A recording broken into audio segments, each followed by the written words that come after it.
Hey guys, welcome to Coaching with Chris. I'm pretty excited today. I get to introduce you. If you don't know Robyn, you're gonna get to know her pretty good today. Robyn is an icon. She's done such an amazing job in building her career. Cool story, amazing scripts, amazing coach. And I got to have the privilege to be on a call with her for almost a year. And it was like one of my favorites. Like, how about this market right now? Is this crazy or what? But maybe we're coming to the end. But Robyn, welcome to Coaching with Chris. How are you? I loved your intro. I was like, ooh, that gets you like a little fired up just even in 10 seconds. Yeah. I said, look, we can't have a boring intro anymore. We have to have get me pumped up a little intro. And so Raiden came up with that. I thought he did a dang good job. You did a dang good job. Bravo. So how is life?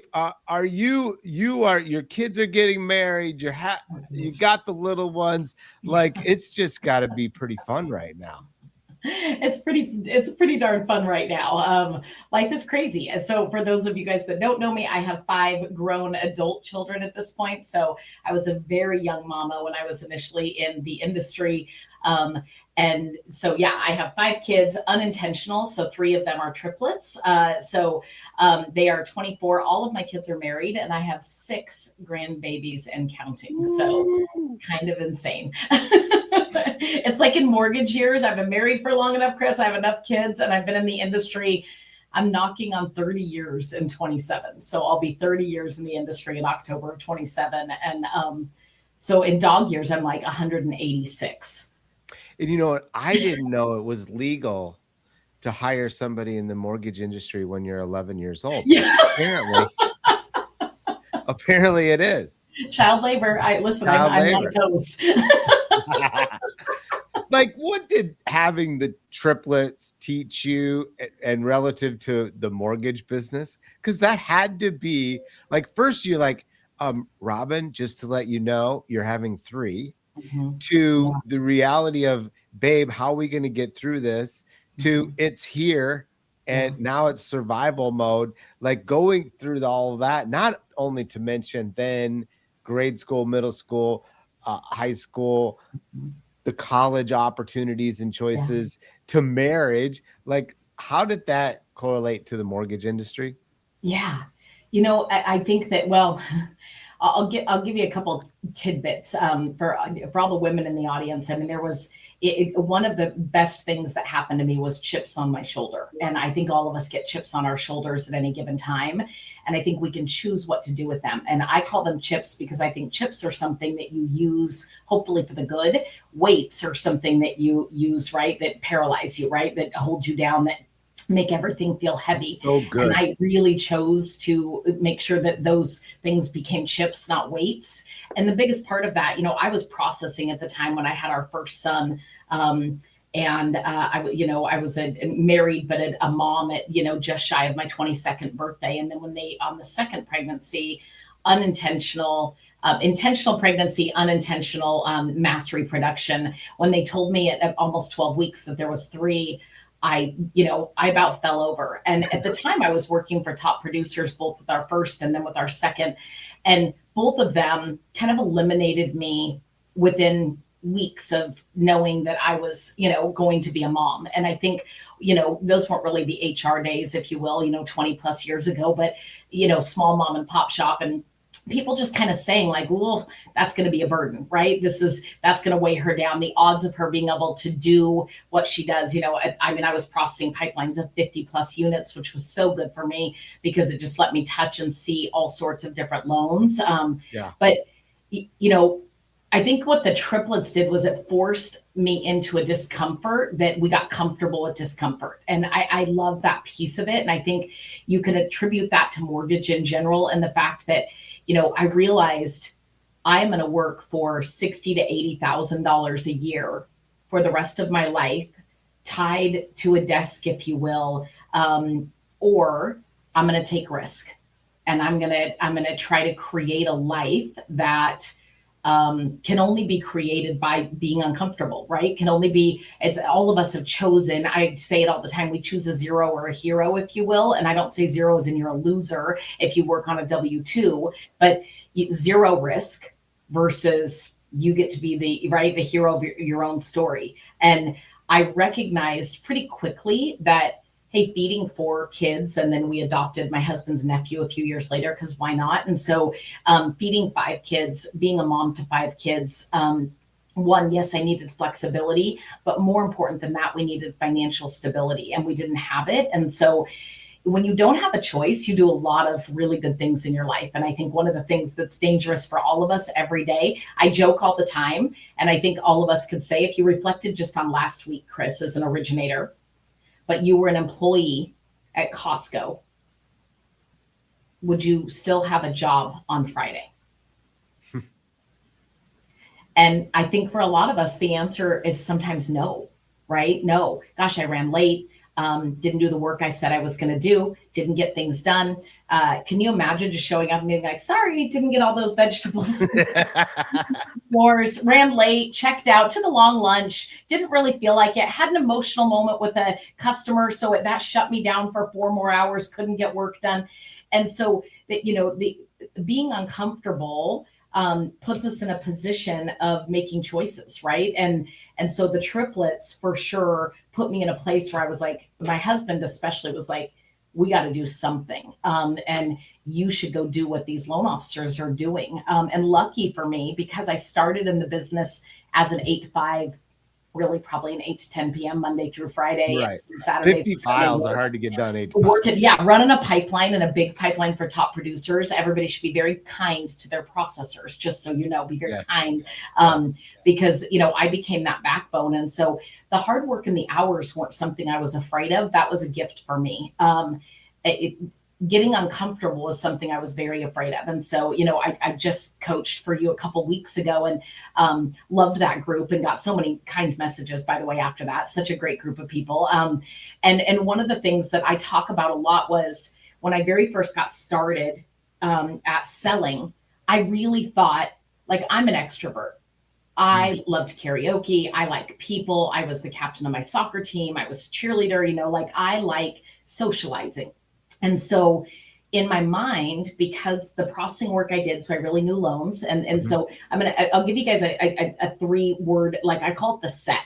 And I think there's 3 things that we need to constantly be evolving in.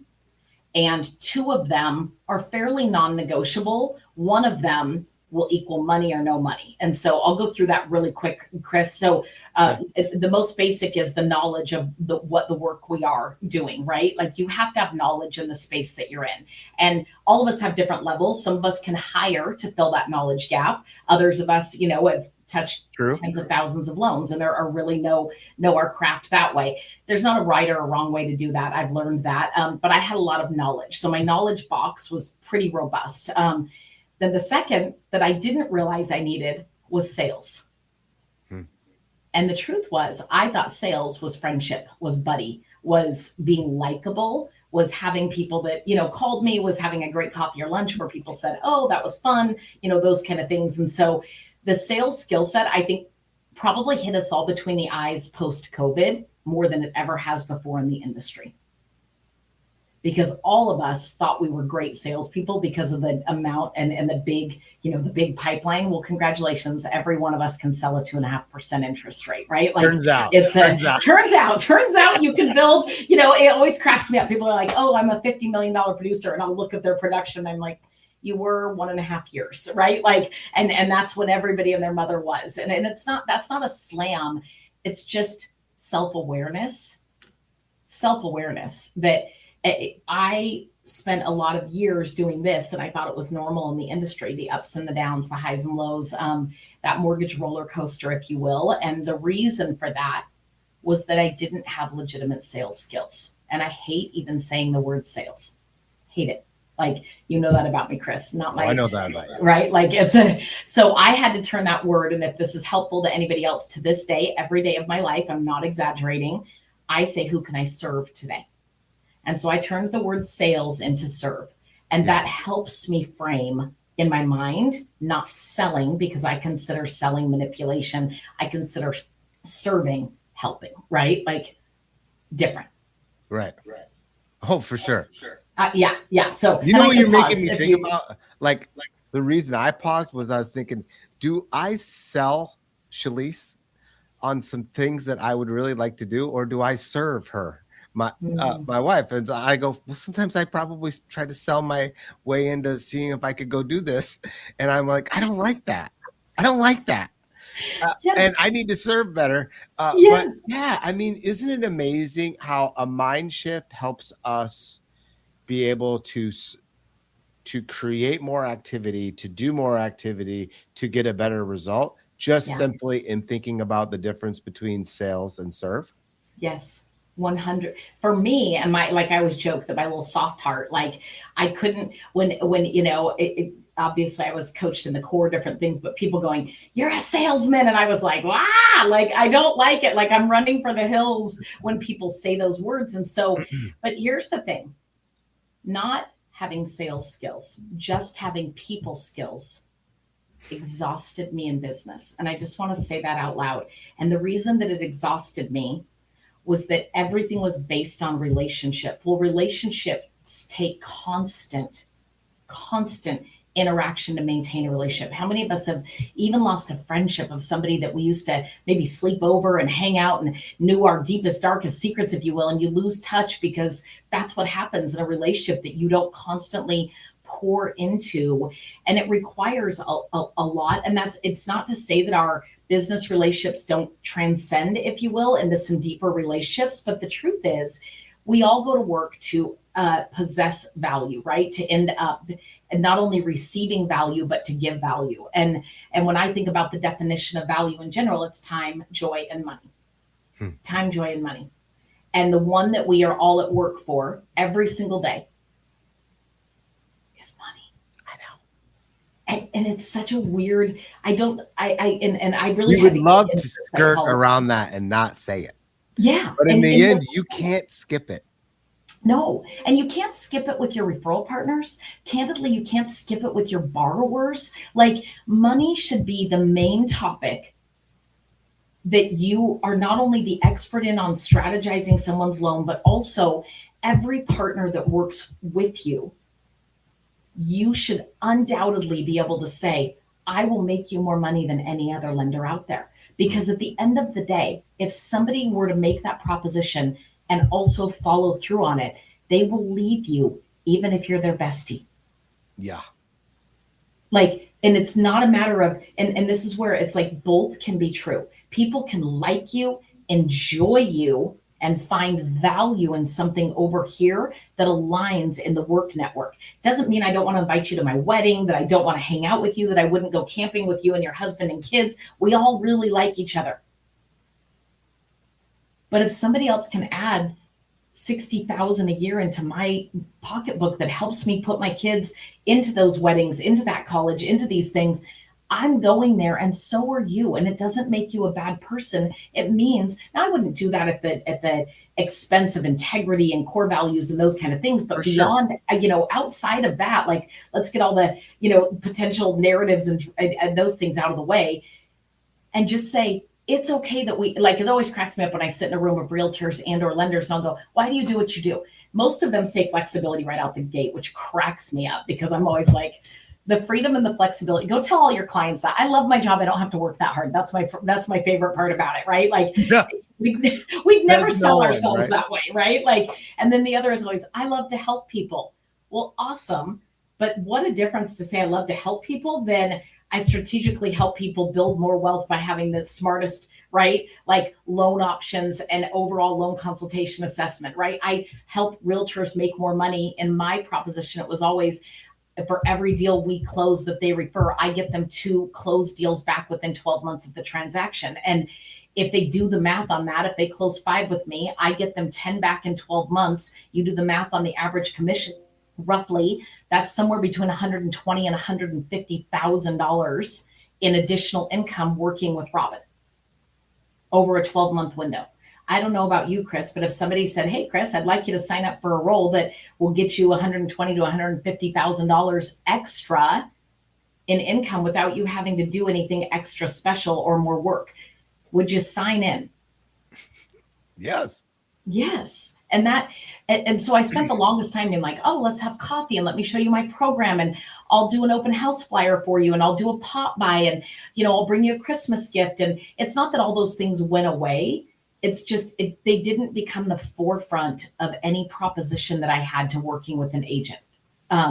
I started with value, and I started very specifically eliminating time and joy, if you will. Not that those don't exist at the same time, but I got hyper focused on money, and that you will make more money working with myself and my team, hands down. Yes, we'll still save you time. And guess what? My goal is that we all love each other. But if you don't want to be social and you just want to make more money and get shit done, excuse my language, we're going to accomplish that first, right? Like, what's the reaction? Like you've changed the narrative of having this discussion. I hope everybody listening is like, understand the true change of the narrative. And by the way, Robyn got to this point to where when she got frustrated that the friend zone didn't put anything in for the Robyn zone, and she needed some Robyn zone. And so she changed and shifted. So now you're like having this discussion with this realtor, like, if you want to make more money, then I want to be able to help you type discussion. What's the reaction? What did they say? I think the first was always like, at the very beginning, I wasn't great at my delivery, right? And so we improved, right? And you so were learning it. Correct. And one of the mistakes that we sometimes make is we fall off the bike and then we don't get back on. That didn't work. Oh, that two-step close didn't work. Oh, that value proposition didn't work. No, it was shaky the first round, right? Like, it got better over time. And so at the very beginning, I knew that I could do it because I was mapping how many referrals I was giving back, Chris. So I had already perfected systems. So I get to directly lead in my branch as a branch manager. I have 31 loan officers that work for me right now directly. 13 of those are in upper production, right? Clearing 80 plus units a year and, doing really, really, really well. And so I love to grow and double people with keeping hours and time in check, right? That was one of my chips, is kind of being able to do both. I couldn't do that and buddy sell my way through the industry. I couldn't. It was too much like this. I was invited to every baby shower, birthday party, all these things. And the expectation was, and you can ask a room of realtors, how many of you guys sent your most recent lead to the most recent person that bought you coffee or lunch? And the truth is, and please be honest with me, and about 80% will raise their hand, you guys. It's bananas. And so what I recognized was, super candidly, you guys, we do a really crappy job of edifying and giving true value to them beyond, we didn't have a differentiation strategy, I guess. And differentiation means you didn't lower price and you still win the client, right? Like, and I think that what we do is we try to give away time and money to win. And all of that was reflective in my business, right? Whether it was the commission amounts I was making, it was the roller coaster that I was on and the numbers I was closing. And so when I sat down with those agents initially, I think there was a little bit like, really? And so, it's how. And so I think this is where everybody gets freaked out, the how. Mm-hmm. And so I had to be ready to have proof over promise. And if you're writing, I would love for you to write that word down, like proof over promise. Proof over promise. So good. I think we make a lot of promises to people, sometimes way too grandiose, if you will, and we don't have any proof. And so our sales confidence is really not there, because how many of you guys can smell the bullshitter? Right. We all can. Pretty quick. People can smell sales, right? Like, and so when I'm looking somebody in the eye, and my tone is almost always this way, right? I'm fairly overall energetic, if you will, in my body and energy and my eye contact and my engagement. But I'm very direct. I'm willing to look somebody in the eye and say, hey, Chris, this is going to sound like a sales pitch to you. And I promise you, like, one of my favorite sayings, like I love to use a reference depending on who I'm meeting with, but I'm always like, Jesus, people choose to believe or not believe in Jesus. I'll tell you what, I'd rather believe my whole life and die to find out it's wrong than not believe my whole life and die to find out it's right. And so I think all the time, like, dude, imagine if a lender truly did refer you back to closed deals for every one deal you closed. And I'm looking at your numbers right now. It looks like you closed 4 with this lender. You closed 4 with me. I'm grateful, by the way. And you closed 2, and then you had a bunch of ones, right? Just random. I'm guessing it's where the buyers chose. And so you want to go into every appointment, you guys, with your research and your promises ready. And you want to have backing that if somebody says, tell me more about that, why, how, versus just that sounds great. And I almost don't let a single agent ever just be like, oh, wow, that sounds great. Because what they're really doing is thinking, okay, that sounds really good. How many of us think something sounds good, but we really aren't banking on it at all? I'm going to give them the proof, even if they don't ask. I'm going to walk them through my system so that they're not questioning whether or not it can actually happen. And I think a lot of us, and I tell my team this all the time, you're not selling your system because you don't run the play every single time. Right. And so when we have inconsistency in our system, we have inconsistency in our sales pitch. And that's a big one. Go ahead. Well, I think everyone's getting to this point. They're like, okay, this sounds fantastic, Robyn. You're going to promise 2 for 1. I'm not saying bullshit yet, but they're at this. I know where the spot right here is, and you've been in this spot for a second. Mm-hmm. You're like, okay, how can I do this? And you do have proof over promise. Like, even I see Matt had put that, just loves your quote. By the way, I have so many quotes I've just ripped off from you right now in the last 15 minutes.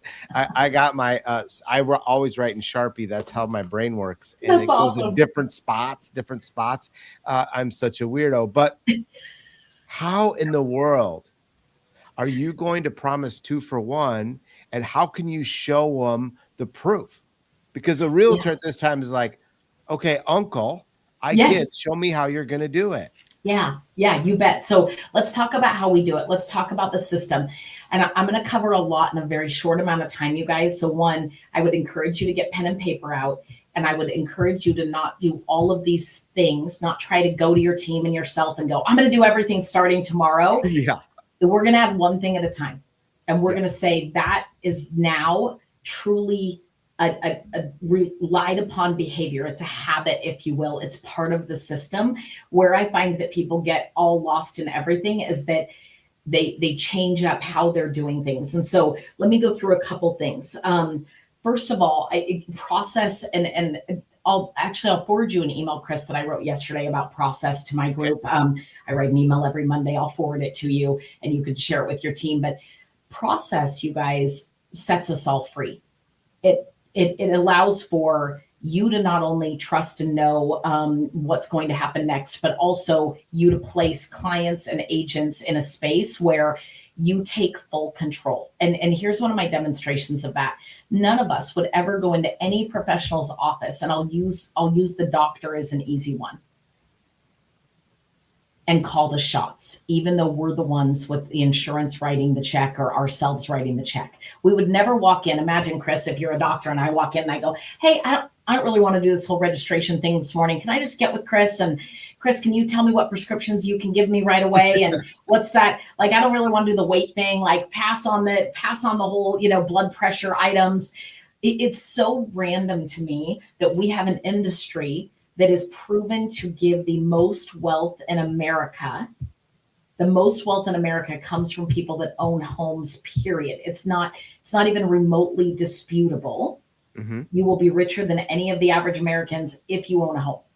And so knowing that is our job, and yet we don't follow process to get people through it, is part of where we fall apart, right? Like, and agents are just as guilty, but I realized I can't control the agents. Like, they're going to do what they're going to do. I can control my process. And here's the thing, when you're telling somebody that you're going to get them back 2 deals, you tell them, just like a closing guarantee for $10,000 or $20,000, there's fine print that says you're going to do it the way I tell you to do it. Right. And so versus, oh, you called me and I kind of took a half application over the phone, and then I quoted you some numbers and I sent you a fee sheet. So one, you have to start with some non-negotiables and how your process works. Okay. So for me, yes, I pick up the phone. Yes, I answer clients. Yes, I send an online link. but they have to fall in. It's like when you pull into a car wash, you guys, you know you're going to make it between the lines, if you will, to get washed, but they redirect you to get your tires exactly where they need to be so that you go through smooth, right? That is exactly what we're doing. And at some point, you're closer to the front of the line. I got to get you in alignment with your tires. Does that make sense? Which Yes. means, hey, I don't ever not meet with a client face-to-face on Zoom or in person live, period, in the story. I'm going to give you a couple tips to this. One, all decision makers in the room, period, at that time. We have to get more bold with when we take control versus what we're doing is there's a lead, there's a borrower. I'm down here, they're up here. Please pick me, please pick me, please pick me, please pick me. That's right. And when we're doing that, it's like, let me see if I can compete. Let me give you this. Let me tell you, we're doing all these crazy things. They don't know what to expect. And we're just like throwing ourselves at them. We're standing there naked, like you can have all of me, right? And we just met. Like that is bananas. We should never, ever, ever act like that with agents or with clients. And so I'm getting their tires in the chute so that we can get them through the car wash, right? Coming out clean. So always face to face, all parties present, decision makers. It's non-negotiable for me. If you won't meet with me prior to getting quotes, you don't get a quote. Love that. And I think we're so soft in that arena, but that's the very first step to creating more referrals. Okay. You can't create more referrals by meeting Chris, hearing he's already pre-approved with US Bank. He's already got a couple fee sheets and a pre-approval letter. And so you skip all steps and hand him back and try to compete on price. You will get 0 referrals from Chris for that. 0, which means your promise to Susie, the realtor, is already starting to get broken. So I make Chris sit down with me. I do a massive edification of Susie, the realtor, right? We spend a minimum of probably 45 minutes. I say probably because I tried to cut mine down. I was about an hour and 20. I got it to an hour. So somewhere between 45 and an hour. We review the entire application. During that process, I'm asking lots of questions, Chris. Lots of questions about the real estate they do or don't own, about their history, about the age of their children, about what they're going to do to go to college and when they're going to want to buy something, about how close their family lives in town, about why they're relocating, why they're leaving, what's going on here, what's going on there.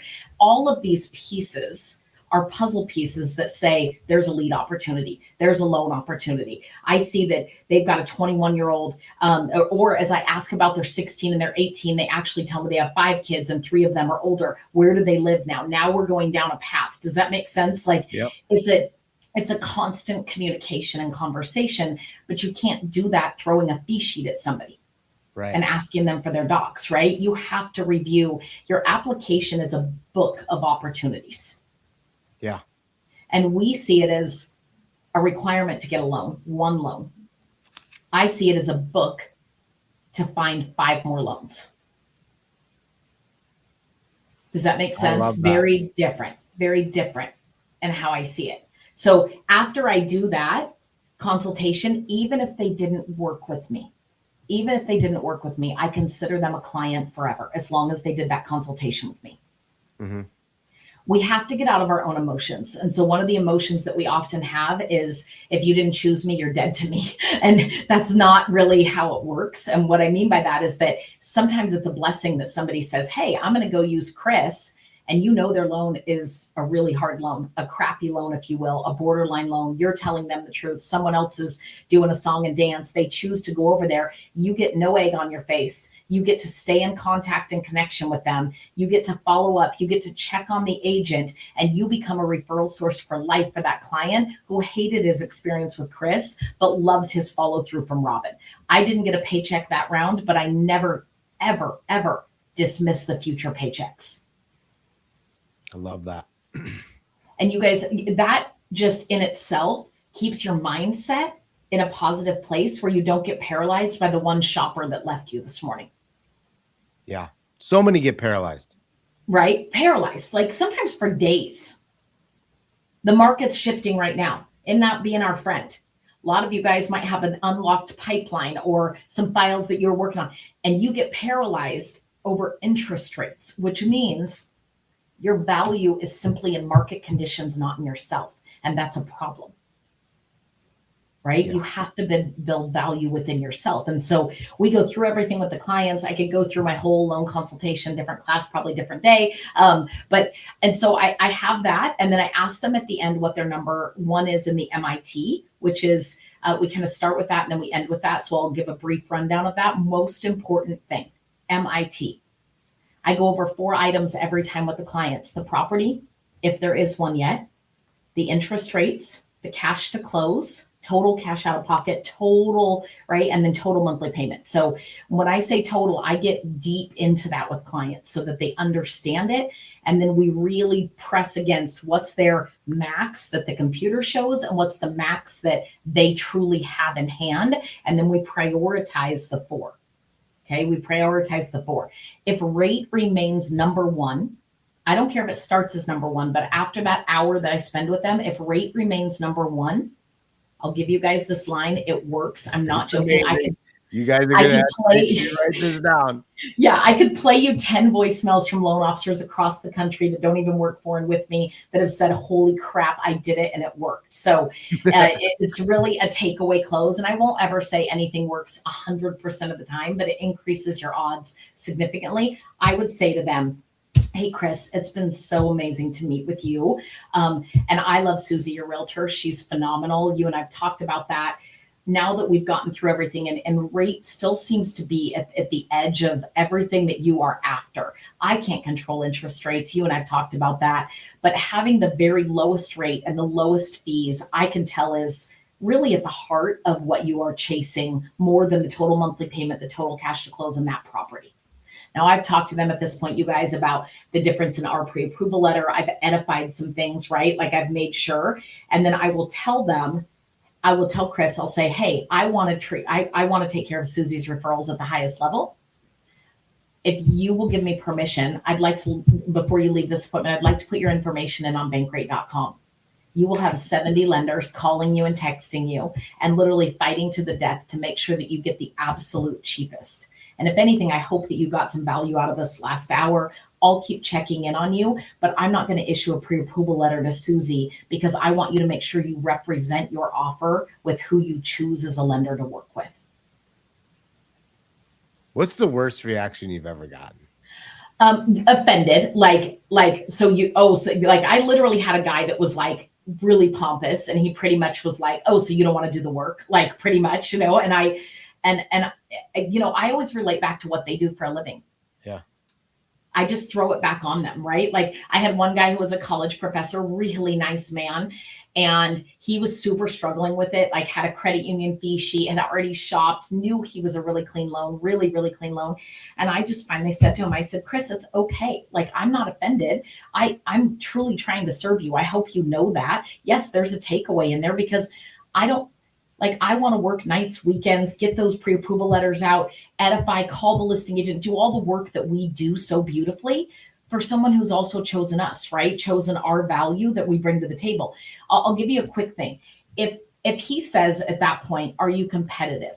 I always say we're competitive, not cheap. That's one of the lines that I use all the time. We're competitive, not cheap. And if I said, if all things were equal between bankrate.com and me, who would you choose? Well, you. Tell me why. Because I know you're going to take care of me. So you want me to do it for the same price of the person that doesn't take care of you. That's right. So when I ask why, right? When I say, tell me if all things, how many of you guys have had somebody, and I'm sure you have, call you and say, can you come close? Can you match it? And then you match it and they go back to the other lender and keep going on the merry-go-round, right? Because now this is a fun game that you, by choice, participated in. Yes. And so I had to really understand that within my own business. And I started saying to somebody like, hey, we are competitive. We're not cheap. And as I've said that, I love the line of, if all things were equal, who would you work with? Oh, you. Why? Well, because you've already shown me this, this, and this. You've talked about your pre-approval letter. Susie recommended you, all these things. So all of those things, are you telling me there's value there or not? Right?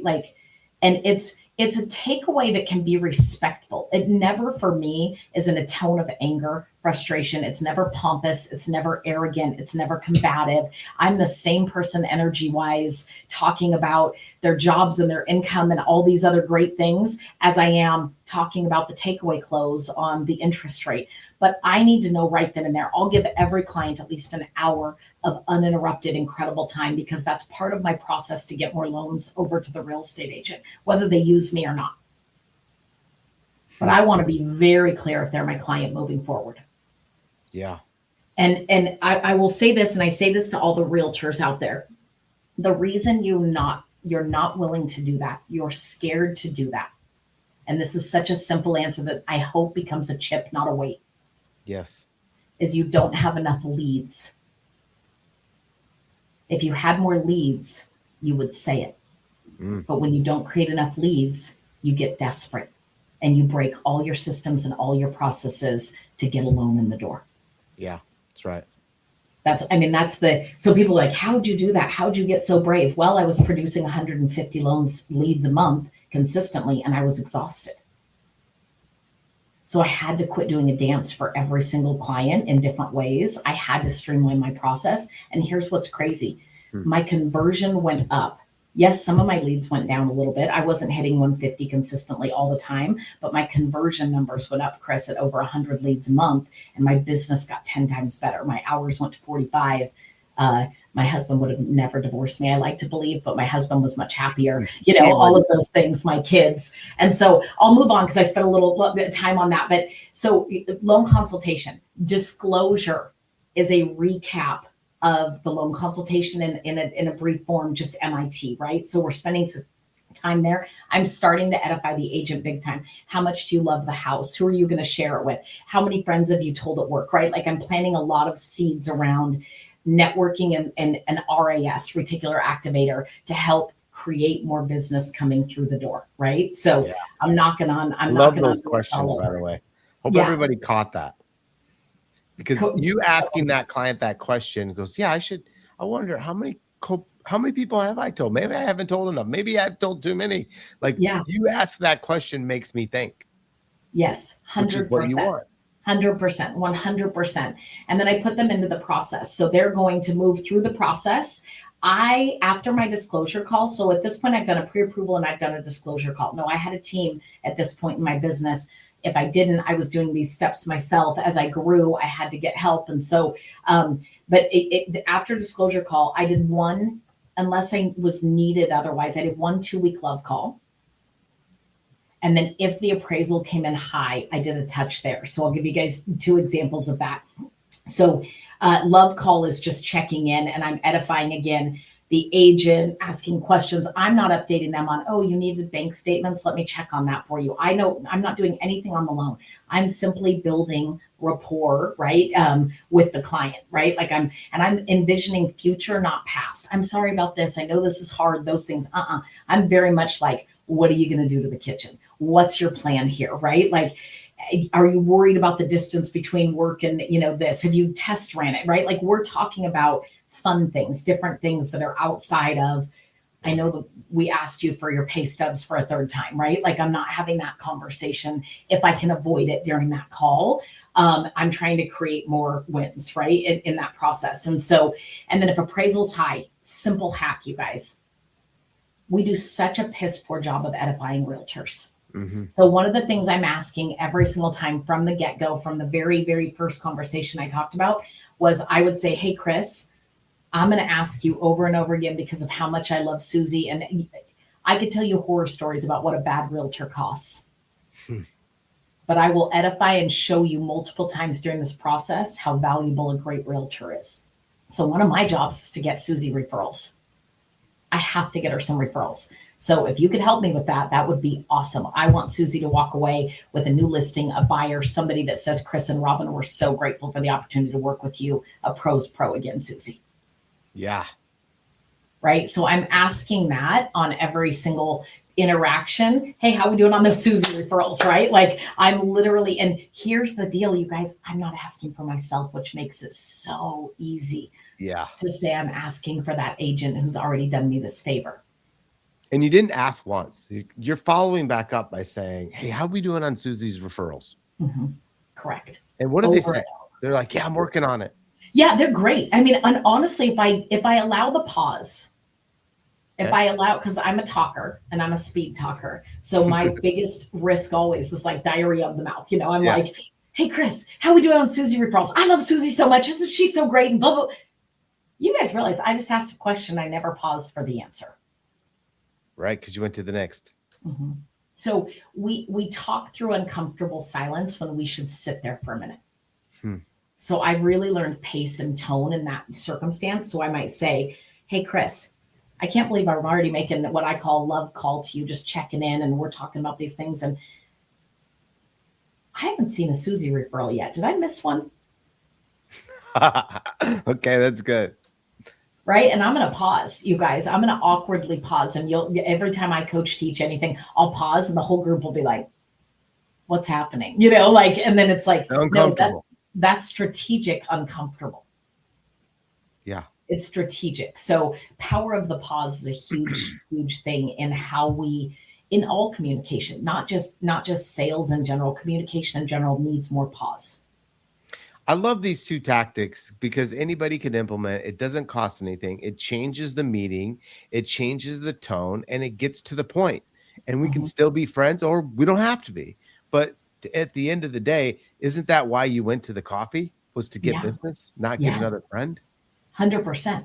And you have to start those coffees. And we didn't go through this part, Chris.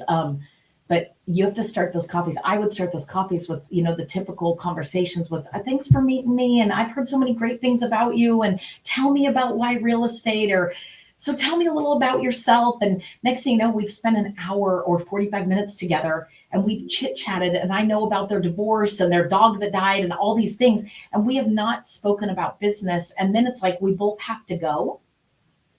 And so for myself to control my own social butterflies, some of you guys need to be more charming, more social. Others of you need to be less, more business, right? And so know yourself. And if you don't know yourself well enough, call Chris, have a conversation with somebody and say, am I overly social and chatty, or am I under, right? Am I charming enough? Because for me, I had to tone back in that space. And instead I started every meeting with, I would say, hey, Chris, first of all, thank you so much for taking the time to meet with me. This is going to sound a little formal, but do you mind if we kind of skip through personal at the beginning and just talk business right out the gate? I'm sure they always go, yeah, sure. Love it. Every single time. I've never had somebody be like, I really want to tell you about my dog and my kids and you know what I mean? Like, I invited you to a business meeting and then I turned it into a friendship meeting when you haven't even had time to have coffee with your own sister lately, but I'm taking 45 minutes of your time and we really like each other at the end. Right. Yeah. Kind of exhausting. Doesn't mean we didn't enjoy the coffee. It means I don't have to all of a sudden remember that 1 week from now it's their birthday and show up with a gift and we haven't even, right? Like I didn't pretend I was their best friend. I brought to them, I want to be your lender, period. Right? Yeah. Like I want to be the lender that makes you money, that you work with, that you can count on. And so I'll fast forward to the easy appraisal win real quick, because this is a super easy, simple tactic and takeaway. Y'all should be looking at your appraisals. If your processor does it, just tell them to send you a quick overview on your appraisals in writing with what the sales price was and what the appraised value was. Anytime you see money there, anytime, or at value, you want to edify your agent. Yeah. So I do a quick group text every time. I might have Chris on there, Susie on there, and I might say, Chris, appraisal came in today. I've seen no less than 30 appraisals come through our office in the last couple of weeks. 3 have had excess value. Now you walked into $8,000 already out the gate, including seller paid closing costs on your behalf, which means Susie leveraged $16,000 of money for you in this home purchase. I told you she was an expert negotiator. Totally lifted her up on a pedestal. Right? Huge lift on the pedestal. And what I want to do is plant seeds where that borrower is thinking, you have to use Susie to any of his friends and family. And I'm guiding that process. I'm planting seeds. And Susie's like, dude, where'd Robyn come from? Like making me feel good today, out of the blue compliment, showing me to the client, right? Like I blow up little things to make them feel major, because the truth is, you guys, we know that there isn't always great agents who do a great job negotiating, right? There aren't. Some of them just, hey, in order to get this house, I got to get a sale done too. I got to get my paycheck, right? Like, so you want to spend some time edifying and making that be a huge win. And it's so simple to do. And we just skip it. Like we're too busy for that 30 seconds of activity that could lead to a deeper relationship on all parts, right? Like lead to more referrals. So that's a big one. And then how do I gain a business from there? 30-day post close. So at the very end of the deal, Chris, you and I are on the phone. I'm still asking about those Susie referrals. Maybe you've already gotten one to me, right? Like, hey, you're going to meet your neighbors. You're going to, right? Like you're going to do all these things. You know, I want Susie to be at the top of your mind. I don't need me to be at the top of my mind because I'm going to be at the top of whose mind? Susie's. Now they'll call me anyways because of all the other things that I've engaged in. And then I'm going to say, hey, Chris, I'm going to call you and touch base right about 30 days post close. Make sure you got your first payment, go through a few things. And then after that, I'm checking on you about 90 days. Just again, we've got lots of connections, things that might pop up on the house. I want to take care of you. From there, we do an annual mortgage review, right? So every single year, I'm going to talk to you for about 15 minutes and just make sure nothing's changed, updates, things that you can strategize in this house. It's your number one asset, right? Like it's the biggest asset that you have. I want to help you be very smart with it, leverage it, and hopefully grow, right? Grow more of those. And then we do 2 client events a year. We're going to invite you to them. We'd love for you to attend, bring people with you. Susie's always at them. She does a great job. So that's one of the things. When you guys set a tone to people that you are going to communicate, you are actually, it's so powerful that you're setting a promise or a commitment with yourself as well. It's self-accountability to say out loud to Chris, I'm going to call. How many of you guys like to be a liar? I don't like to be a liar. No, right. So when I say I'm going to do it, now I'm going to do it, right? And it ends up on my calendar. I make those calls. There's more follow-up. Small kept promises build a lot of confidence and a lot of trust from other people. So and then within ourselves, right? So huge win there. And then really beyond that, I co-brand all of my gifting. So instead of anything just being, and I missed this for so many years and it was so silly. I had things like the Berenstain Bears moving book, and anybody who had kids basically about 8 and under, 10 and under, I had a pile of those books. I ordered them on bulk. They had a sticker on the inside, and then I would just write on it real quick before we sent it out. I would add the agent's card and sign their name as well, right? Like, so everything that I did, if Chris, if you and your wife came in and she was expecting and it was very obvious, obviously, and we're having a conversation, you guys are like, oh yeah, we're having a little boy, due in November, whatever the case, I'm going to ship a baby gift to you. I'm going to sign it, Robyn and Susie. And so Susie's getting tagged, remembered, all these things. Whether or not Susie does something on her own, I don't care. Everything I do is going to have Susie be part of it. I only do this for my top referral partners, people that are truly in with me. We've had the meeting, we've committed, and we're in a relationship. And a lot of, what about RESPA? What about, it's a gift for me, you guys. It's a gift for me. And I've just signed that they, are grateful for them too on there, right? Like it's a closing gift from me. So but I co-brand all of my stuff with my agents that are consistently using me. So the combination of all those things, can you imagine getting 2 referrals out of that in a 12-month window? It's amazing. You've made it so easy that anybody can do this. Anybody can do it. It's not a big money system. It's not a shiny object. It's simply process, consistency, right? Really knowing and trusting your system, and then selling your system to other people as proof of a promise that you will help them build their business. You will be the value driver back to them because you are so good and so strong in your process. Yes. Guys, if you love this, you got to share. If you have a question, reach out to Robyn. She's absolutely amazing. But I know everyone's wanting to know, as we're closing, Robyn, you said in the very beginning, you're really social, you're out, you're doing these things, but you said you're a karaoke singer. Yeah. So we all want to know. What's the song? Oh gosh, the song.